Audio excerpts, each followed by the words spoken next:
ભરૂચ જિલ્લામાં અત્યાર સુધી જે છૂટોછવાયો વરસાદ પડી રહ્યો હતો તે આજે પૂર્ણ સ્વરૂપે વરસાદ વરસી રહ્યો છે। ભરૂચ જિલ્લાના તમામ 9 તાલુકાઓમાં આજ સવારથી વરસાદ પડી રહ્યો છે।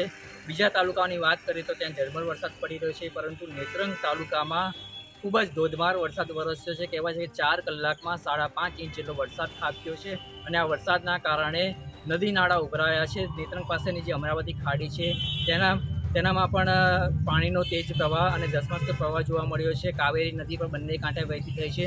તો ક્યાંક ક્યાંક એવા પણ કિસ્સાઓ સામે આવ્યા છે કે મુરિયાણા ગામ છે, ત્યાં એક યુવાન કુદરતી હાજતે ગયો હતો અને કુદરતી હાજતે જતાં પાણીના પ્રવાહમાં તે ફસાયો હતો।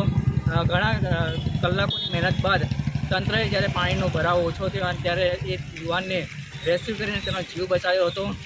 નેત્રંગમાં આજુબાજુના જે ગામો છે તેમાં ઘણી જગ્યા જે ગામો છે તેમાં સંપર્ક વિહોણા બન્યા છે। ડેડિયાપાડ અને મોવી વચ્ચેનો જે રોડ છે એ રોડના પણ 2 ભાગલા થઈ ગયા છે અને રોડ તકલાદી હોવાના કારણે રોડ પણ તૂટી ગયો છે।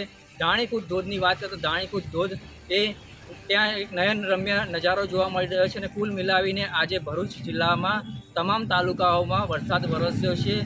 દાણીકૂટ ધોધનો નયનરમ્ય નજારો જોવા મળી રહ્યો છે, તો કેટલીક જગ્યાએ લોકો મુશ્કેલીનો પણ સામનો કરી રહ્યા છે। ભરૂચથી ગૌતમ ડુડિયા, ગુજરાત તક।